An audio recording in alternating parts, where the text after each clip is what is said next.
alias El Lobo, testificó en contra de Genaro García Luna allá en la corte de Brooklyn, en Nueva York, y delató a rivales y exaliados del cártel de Sinaloa y de otros cárteles como en el que él lideraba, el del Milenio. 2003, Óscar Nava Valencia se convirtió en el líder del cártel del Milenio y comenzó a contrabandear drogas hacia los EU. ¿Quién hubiera pensado que un niño de una familia de agricultores de aguacate resultaría convertirse en un jefe de cartel y en un testigo clave al mismo tiempo? Estos son miembros de carteles que sobrevivieron a sentencias de prisión locas. The Department of Justice says Rafael Caro Quintero was known as the narco of narcos. He is the drug lord behind the killing of a U.S. federal agent. A notorious Mexican drug lord convicted of the torture and murder of a United States anti-drugs agent in 1985 has been released from prison. 9 de agosto de 2013, Rafael Caro Quintero salió de una prisión mexicana después de 28 años, dejando a todos preguntándose cómo un hombre sentenciado a 40 años por asesinato pudo salir libre con más de una década aún pendiente sobre su cabeza. Los detalles de cómo se convirtió en un hombre libre después de una sentencia tan larga son verdaderamente impactantes. Rafael Caro Quintero es un notorio narcotraficante que alguna vez fue un capo del cártel de Guadalajara. Él no solo sobrevivió a su tiempo tras las rejas, él burló al sistema que intentó retenerlo, provocando indignación e incredulidad en dos naciones. En la década de 1970, ayudó a convertir al cártel de Guadalajara en una potencia, inundando los EU con marihuana, cocaína y heroína.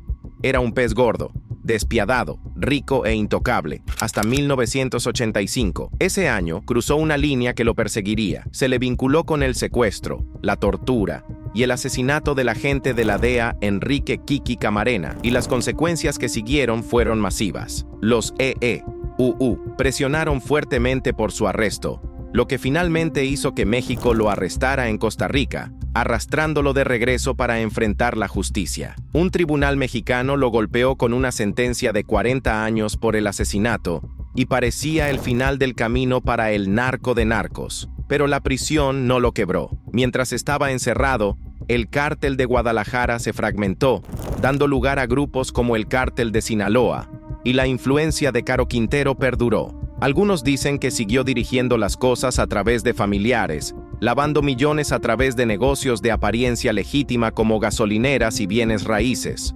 Otros sostienen que se desvaneció en el fondo, demasiado viejo y desgastado para importar. De cualquier manera, se mantuvo vivo y coleando, esperando su momento. Entonces, llegó el giro que nadie vio venir. 9 de agosto de 2013, una jueza estatal en Jalisco, Rosalía Isabel Moreno Ruiz, ordenó repentinamente su liberación bajo el reclamo de un tecnicismo. Ella dictaminó que el juicio de Caro Quintero debería haber ocurrido en un tribunal estatal, no en uno federal, ya que el asesinato era un delito estatal en aquel entonces. Después de 28 años y de cumplir aproximadamente el 70% de su sentencia, estaba libre. Así de fácil, salió de la prisión de Puente Grande en las primeras horas de la mañana, desapareciendo antes de que alguien pudiera parpadear. Los EU estaban furiosos, calificándolo de traición, mientras el gobierno de México se apresuraba a salvar las apariencias. Un tribunal superior dijo rápidamente que la liberación fue incorrecta, pero era demasiado tarde. El sistema de justicia de México en los años 80 y 90 era un desastre, lleno de lagunas que un abogado astuto podía explotar. El equipo de Caro Quintero encontró una: el argumento de que su juicio federal era inválido. Eso, más 28 años ya cumplidos, le dio a la jueza lo suficiente para dejarlo libre. Los críticos gritaron corrupción, señalando el sabadazo, una escurridiza liberación en sábado cuando nadie está mirando, pero no hay pruebas sólidas de que los sobornos cambiaran de manos. Lo que está claro es que jugó el juego mejor de lo que el sistema esperaba. Después de su liberación, Quintero no se quedó sentado. Los EU dicen que volvió al juego de las drogas, liderando una parte del cártel de Sinaloa y provocando guerras territoriales en Sonora. México lo atrapó de nuevo en 2022, pero incluso ahora, Quintero sigue luchando contra la extradición con nuevos trucos legales, ganando suspensiones para quedarse donde está. Junio de 1995. El jet privado de Héctor Luis Palma Salazar realizó un aterrizaje forzoso en México. Poco sabía él que este sería el comienzo de una lucha de décadas que pondría a prueba los límites de su supervivencia tras las rejas. Conocido como el Güero Palma, este cofundador del cártel de Sinaloa enfrentó sentencias de prisión locas en ambos lados de la frontera. 23 de junio de 1995, Palma se dirigía a una boda, disfrazado como oficial de la Policía Judicial Federal, con una identificación falsa y una caravana armada. El jet cayó, pero él sobrevivió, solo para ser arrestado por oficiales militares mexicanos. Ese arresto dio inicio a un viaje salvaje. Primero, fue extraditado a los Estados Unidos en 2007, enfrentando una sentencia de 16 años por tráfico de drogas. Pero aquí está el giro. Salió temprano. Junio de 2016, después de cumplir solo 9 años, el Güero Palma fue liberado de prisión gracias a su buena conducta. 9 años en una prisión de máxima seguridad como Atwater en California no son broma. Bloqueos constantes, aislamiento y la amenaza de violencia por parte de internos o guardias. Sin embargo, Palma salió caminando. Sin embargo, en el segundo en que aterrizó de regreso en México, las autoridades lo golpearon con un cargo de doble homicidio vinculado a los asesinatos de 2 policías de Nayarit en 1995. De regreso a prisión fue, esta vez al Altiplano, la cárcel más dura de México, cerca de la Ciudad de México. El Altiplano es una prisión peligrosa. Es de donde Joaquín El Chapo Guzmán escapó famosamente en 2015, solo para que Palma se mantuviera firme y sobreviviera a sus brutales condiciones. Los años pasaron lentamente, con las batallas legales acumulándose. 2021, un juez lo absolvió de cargos de delincuencia organizada y probó brevemente la libertad, solo para ser arrestado de nuevo horas después por nuevos cargos de asesinato. Cada vez parecía que el sistema lo enterraría, pero Palma mantuvo la cabeza fuera del agua. Es el momento en el que el exnarcotraficante Fabio Ochoa llega a Colombia. ¡Bienvenido, Fabio! ¡Bienvenido! Él es líder de una de las organizaciones. 3 de diciembre de 2024, Fabio Ochoa Vázquez salió de una prisión federal de los EEU. Un hombre libre después de cumplir 25 años de una sentencia de 30 años. Dejando al mundo preguntándose cómo este infame narcotraficante del cártel de Medellín logró sobrevivir a un castigo tan agotador. Su historia es un viaje salvaje de crimen, cautiverio y supervivencia que se siente casi demasiado loco para ser real.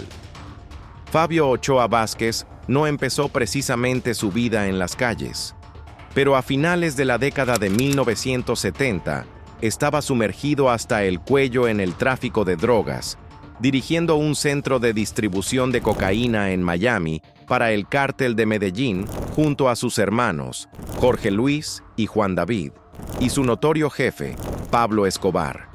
Esto no era cosa de poca monta. El cartel estaba bombeando toneladas de cocaína a los EEU, recaudando tanto dinero que los hermanos Ochoa aparecieron en la lista de multimillonarios de Forbes de 1987 a 1992. Fabio, a menudo visto como el director ejecutivo de la operación de la familia, vivía a lo grande, hasta que la ley lo alcanzó. Enero de 1991. Fabio Ochoa tuvo su primer roce con la prisión cuando él y sus hermanos se entregaron a las autoridades colombianas bajo un acuerdo que prometía no extraditarlos a los EEU. Cumplieron unos 6 años y salieron libres en 1996, pensando que habían esquivado lo peor. Pero Fabio no pudo quedarse fuera del juego. 20 de octubre de 1999, fue arrestado de nuevo en Colombia por ayudar con cargamentos de cocaína y en 2001 fue extraditado a los EEU. para enfrentar una acusación formal en Miami.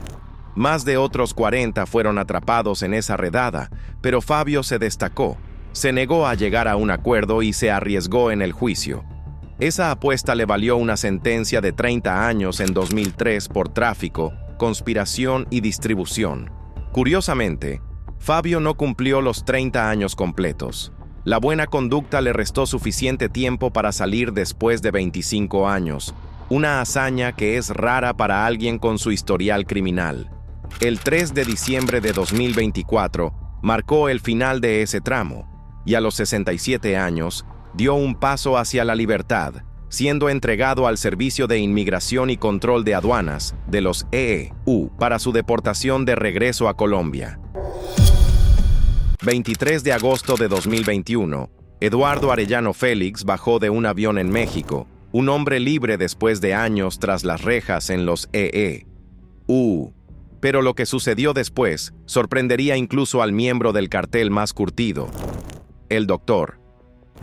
Eduardo Arellano Félix no era un jugador pequeño en el negocio de las drogas. Era un capo en la organización Arellano Félix, un cartel que gobernó el tráfico de drogas a lo largo de la frontera entre EU y México con puño de hierro en los años 90. Curiosamente, era médico de formación y no andaba apretando gatillos como su hermano Ramón, el ejecutor que fue abatido por la policía en 2002. En cambio, Eduardo era el cerebro, lavando cientos de millones en dinero de la droga, pagando a los miembros del cartel y manteniendo la operación en marcha. 25 de octubre de 2008, Eduardo Arellano Félix fue arrestado en Tijuana después de un tiroteo. Luego fue extraditado a los EU. En 2012 y para 2013, se enfrentaba a una sentencia de 15 años por lavado de dinero y conspiración. Eso podría haber sido el final, un largo tramo en una prisión de EU, caso cerrado. Pero Eduardo tenía otros planes. Eduardo llegó a un acuerdo, se declaró culpable, admitió su papel y aceptó entregar $50 millones, que era una cantidad que podía sacrificar fácilmente comparada con los miles de millones propiedad del cartel. Por lo tanto, debido a que cooperó con las autoridades de los EU, no cumplió los 15 años completos. Agosto de 2021, con el tiempo acreditado por sus casi 4 años en custodia mexicana antes de la extradición, más la buena conducta, salió de una prisión de baja seguridad en Pensilvania, después de menos de una década de estar encerrado. Para un tipo que podría haber enfrentado 140 años si le hubieran impuesto la sentencia máxima, Eduardo se consideró realmente afortunado. Verás, sus hermanos no tuvieron tanta suerte. Benjamín recibió 25 años, Francisco Javier recibió cadena perpetua, y Ramón, bueno, él no salió de aquel tiroteo en Mazatlán. La sentencia más ligera de Eduardo y su liberación temprana ya lo diferenciaban, pero el verdadero golpe aún estaba por llegar. El 23 de agosto de 2021 fue el día en que Eduardo pensó que probaría la libertad. Sin embargo, los EU lo deportaron a México y lo entregaron en la frontera en Matamoros. Mientras Eduardo probablemente pensaba que se escabulliría y posiblemente viviría tranquilamente con el dinero que tuviera guardado, México tenía otras ideas. En el segundo en que cruzó la línea fronteriza hacia México, las autoridades federales intervinieron y lo arrestaron de nuevo. Resulta que tenían una orden de aprehensión en su contra por cargos de delincuencia organizada y narcotráfico en el país. Eduardo fue llevado entonces al Altiplano, una prisión de máxima seguridad en México. Aunque sobrevivió a su sentencia en los EU, Eduardo tenía más crímenes por los cuales pagar en su país de origen.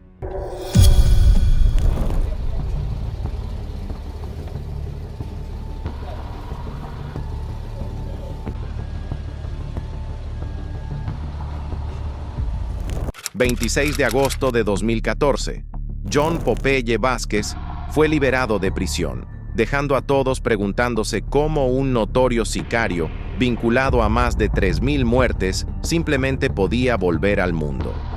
John Jairo Popeye Velázquez Vázquez no era un miembro del cartel cualquiera, era la mano derecha de Pablo Escobar, un jugador clave en el reinado de terror del cártel de Medellín durante la década de 1980 y principios de los 90.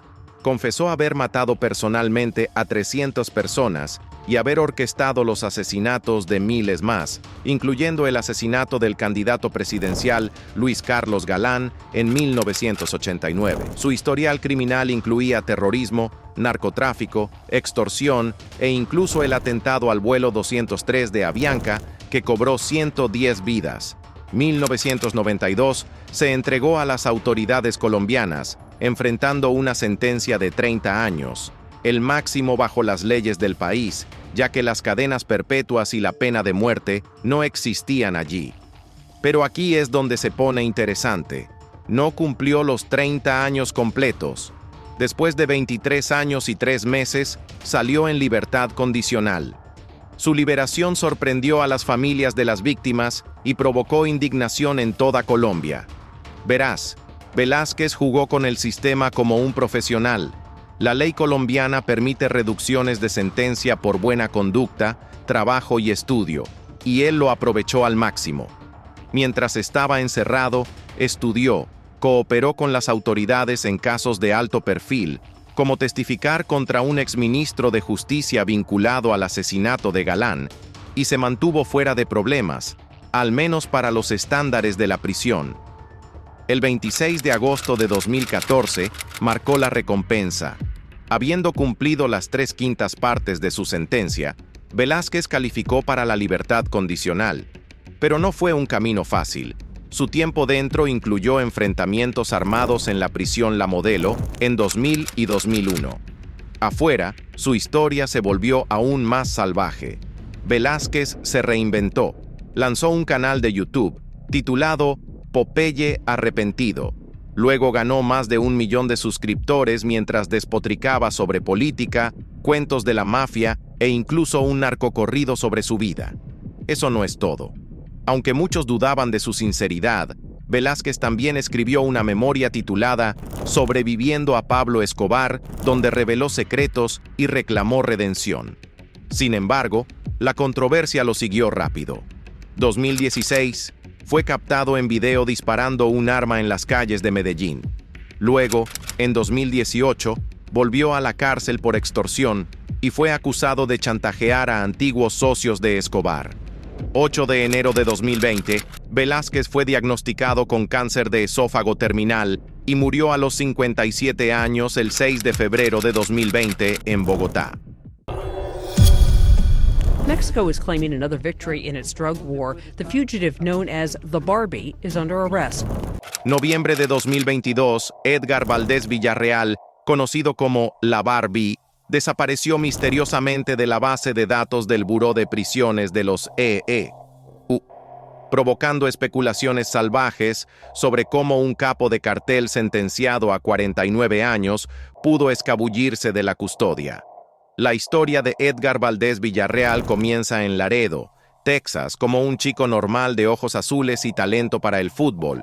Su entrenador de preparatoria incluso lo apodó la Barbie, porque parecía un muñeco Ken. En su adolescencia, Villarreal traficaba marihuana, y después de esquivar una acusación formal por marihuana a finales de los años 90, huyó a México. Allí, escaló la mortífera escalera del tráfico de drogas, vinculándose con el cártel de los Beltrán Leiva y más tarde alineándose con el cártel de Sinaloa de Joaquín El Chapo Guzmán. Villarreal no solo movía cocaína por cientos de kilos a la vez hacia ciudades como Atlanta y Memphis, era un ejecutor de alto nivel. Liderando a los negros, el escuadrón de sicarios de los Beltrán Leiva, convirtió la violencia en una forma de arte mientras grababa sesiones de tortura y dejaba cuerpos decapitados por todas partes durante brutales guerras territoriales con los Zetas y el Cártel del Golfo. Para 2009, con una recompensa de $2.3 millones por su cabeza, era uno de los criminales más buscados de México. 31 de agosto de 2010, las autoridades mexicanas arrestaron a Villarreal cerca de la Ciudad de México después de un tiroteo. Curiosamente, cuando fue exhibido, mantuvo una sonrisa en su rostro como si estuviera disfrutando de todo. Villarreal fue extraditado a los EE.UU, donde se declaró culpable en 2016 de narcotráfico y lavado de dinero. Junio de 2018, un juez en Atlanta lo sentenció a 49 años y un mes de prisión, más un decomiso de $192 millones. A los 44 años, esa sentencia no le garantizaba volver a ver la libertad, ya que su liberación no sería sino hasta 2056.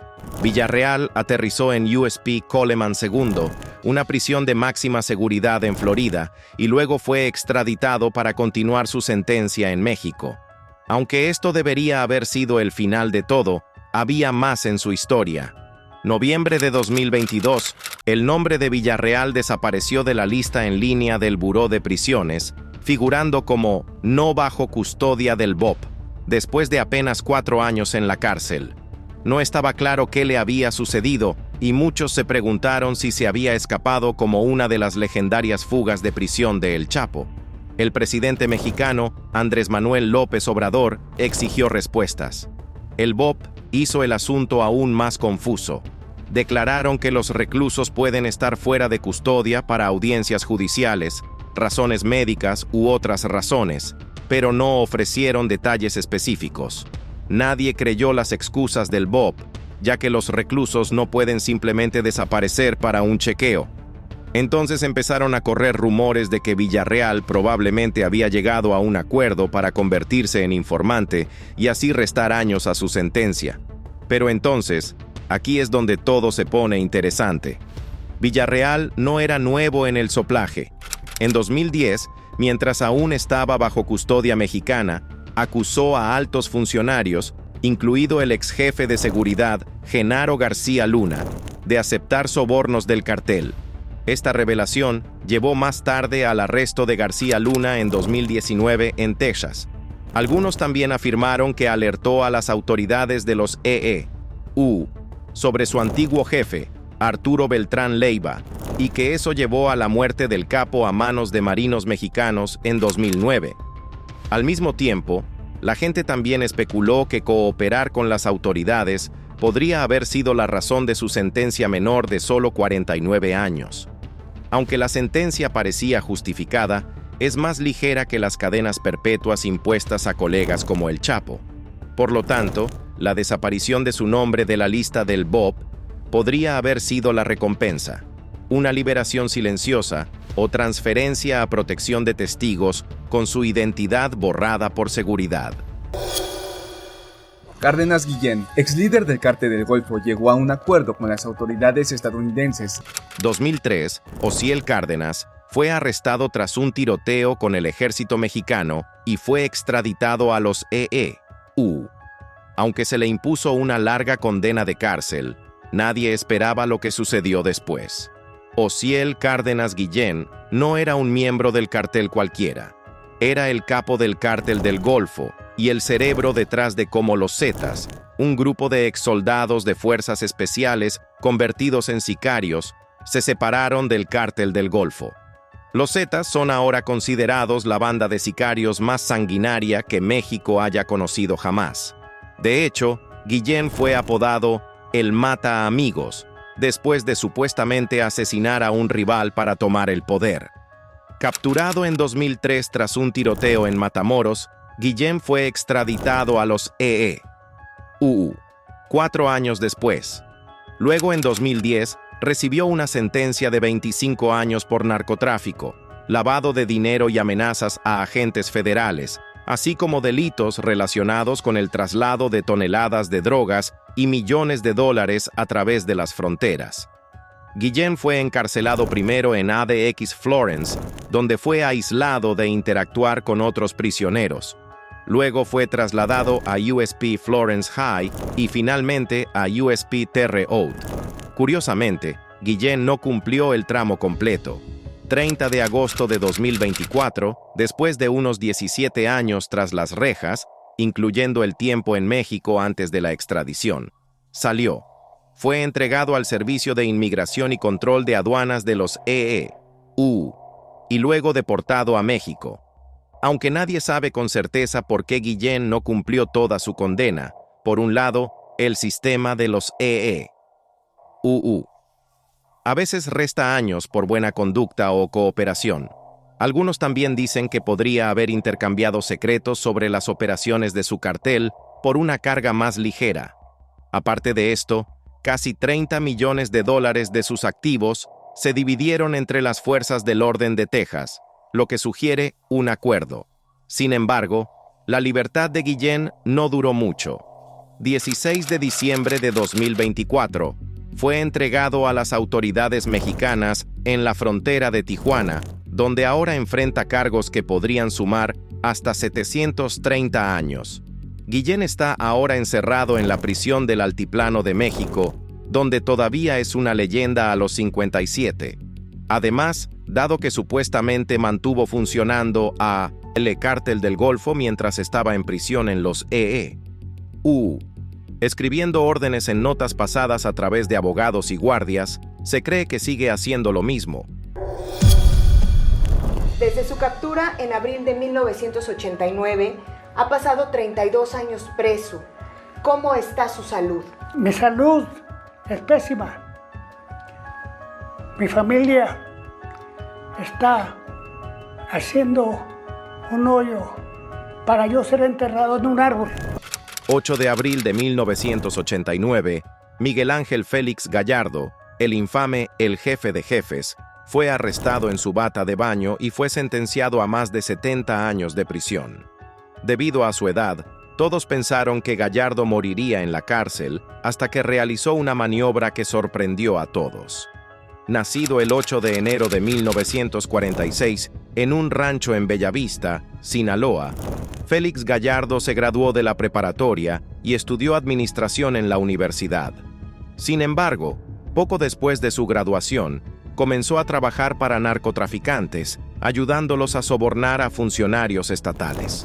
Luego, junto con Rafael Caro Quintero y Ernesto Fonseca Carrillo, Gallardo formó el Cártel de Guadalajara y tomó el control de las rutas de tráfico de Pedro Avilés Pérez, después de que este último muriera en un tiroteo policial.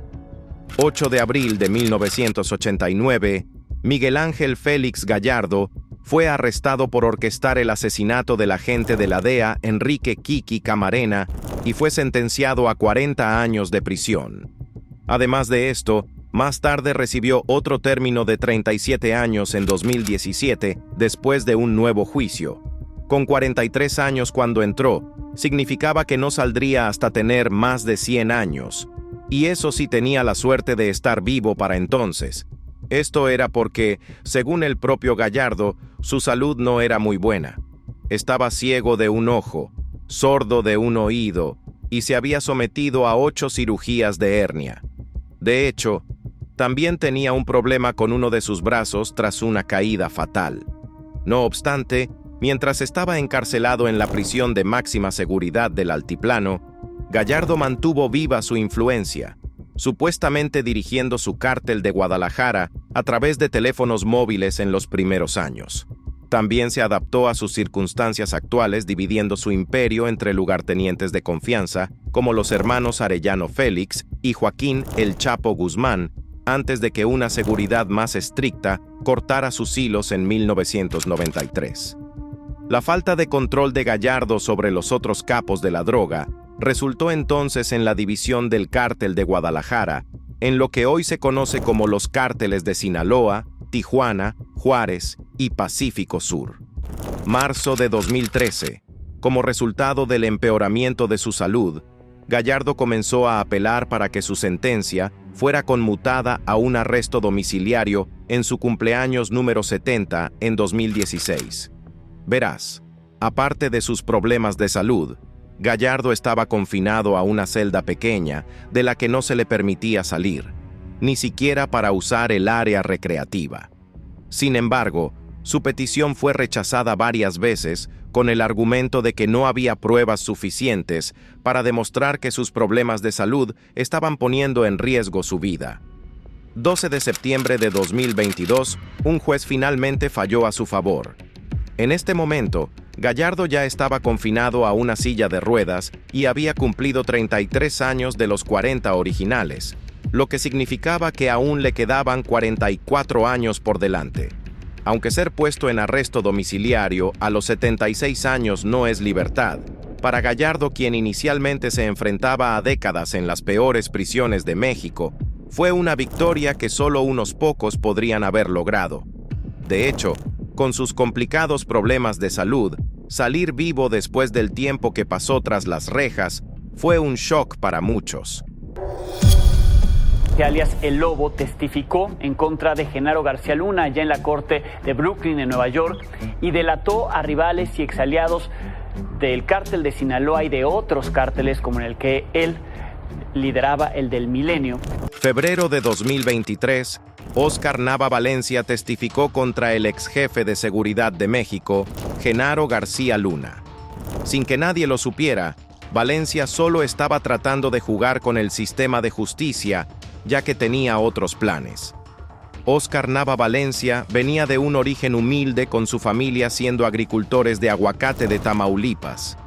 Sin embargo, a finales de la década de 1970, la familia Valencia estableció el mortal Cártel de los Valencia, o el Cártel del Milenio, cuando comenzaron a cultivar cannabis y amapola en Jalisco y Michoacán, y los vendieron a carteles más grandes, avanzando hasta la década de 1990, y habían crecido con conexiones con el infame cartel de Medellín.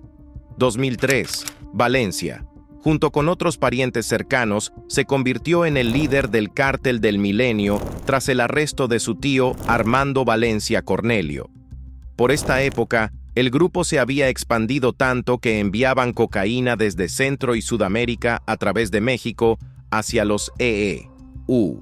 Curiosamente, fue de este cartel de donde nació el Cártel Jalisco Nueva Generación. 28 de octubre de 2009, Valencia fue arrestado tras un tiroteo con el ejército mexicano en Guadalajara y extraditado a los EU. 2 años después, en 2014, un juez federal en Houston lo sentenció a 25 años de prisión por conspiración para distribuir cocaína tras contrabandear un cargamento de 3.100 kilogramos de cocaína desde Panamá. Esto debería haberlo mantenido tras las rejas hasta que fuera un anciano, suponiendo que llegara a vivir tanto tiempo. Pero Valencia tenía otros planes, y no incluían envejecer en una celda. Desde el momento en que fue atrapado en México, supo que lo mejor para él era cooperar con las autoridades de los EU. De hecho, Valencia no luchó realmente contra su extradición, ya que sus abogados dijeron más tarde que decidió en México contarlo todo. También se declaró culpable de los cargos de narcotráfico para obtener una sentencia reducida y evitar otro cargo de distribución directa de cocaína en los Estados Unidos.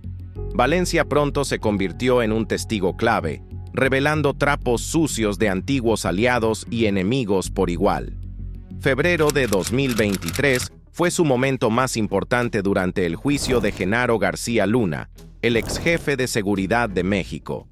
Valencia testificó que entregó personalmente $10 millones a García Luna para liberar un cargamento de droga incautado en 2007. También admitió haber aportado $2.5 millones para un soborno de una cooperativa de carteles en 2006, pintando el cuadro de un sistema corrupto. Esta revelación resultó crucial para el caso y ayudó a condenar a García Luna, quien recibió 38 años de prisión. Curiosamente, esta no fue la primera victoria de Valencia para hacer su encarcelamiento lo más fácil posible. Verás, su sentencia de 25 años ya había sido reducida a 200 meses, equivalente a unos 16 años en 2019. Eso no es todo. Los EU incluso contaron su tiempo en una cárcel mexicana para ese total. Sus abogados también argumentaron que era un preso modelo que tomaba clases regulares de Biblia, asistía a misa y afirmaba que quería ser un hombre mejor para su familia. Pero entonces, fue su soplaje lo que realmente ayudó a su caso. Y testificar contra pesos pesados como García Luna fue la pieza final. 27 de noviembre de 2023, Valencia salió libre después de solo 12 años de estar encerrado. En ese momento, también era probable que permaneciera en los Estados Unidos como parte del programa de testigos protegidos, junto con su esposa e hijos. Valencia también debía permanecer a disposición del Departamento de Justicia para cooperar en casos futuros. El Nariz operaba en varias localidades del Estado de México y se le atribuyen amenazas a dueños de negocios mediante la imposición de cuotas y el uso de armas de fuego. Además, la Fiscalía...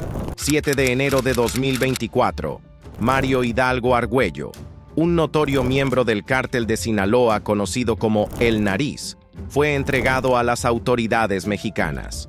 Pero, en lugar de cumplir una larga condena de cárcel, Hidalgo sabía lo que tenía que hacer.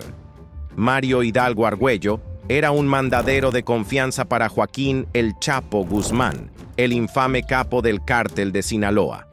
Febrero de 2014, Hidalgo fue arrestado en Culiacán, México, durante una redada, y no pasó mucho tiempo antes de que cambiara de bando. Reveló secretos sobre casas de seguridad, túneles y escondites del cartel, dando a las autoridades una mina de oro de información.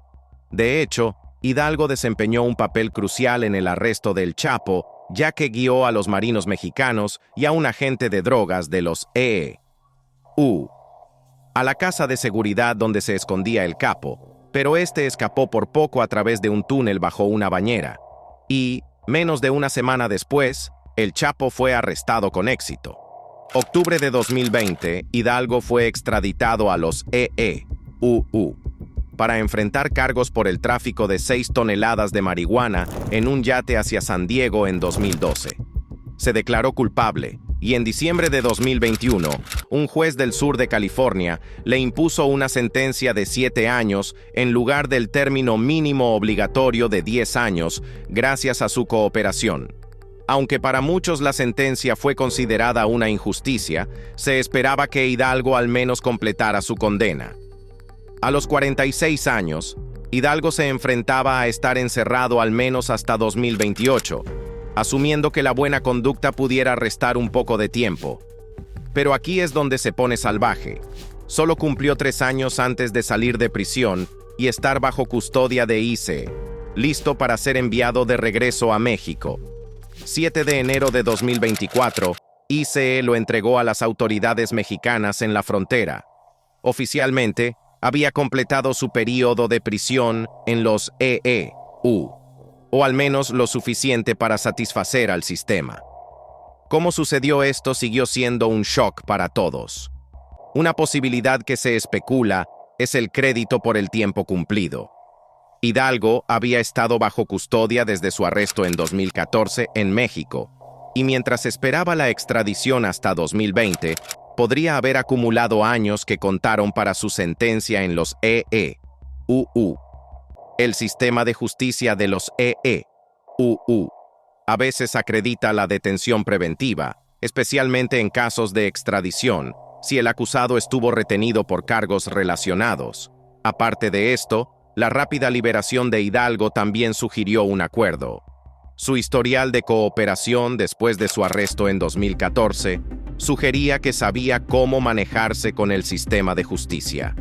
Verás, los fiscales suelen amar a un soplón que puede ayudar a desmantelar una operación más grande, e Hidalgo, que era el corredor de confianza de El Chapo, tenía mucho que ofrecer. Sin embargo, de regreso en México, Hidalgo no estaba exactamente libre.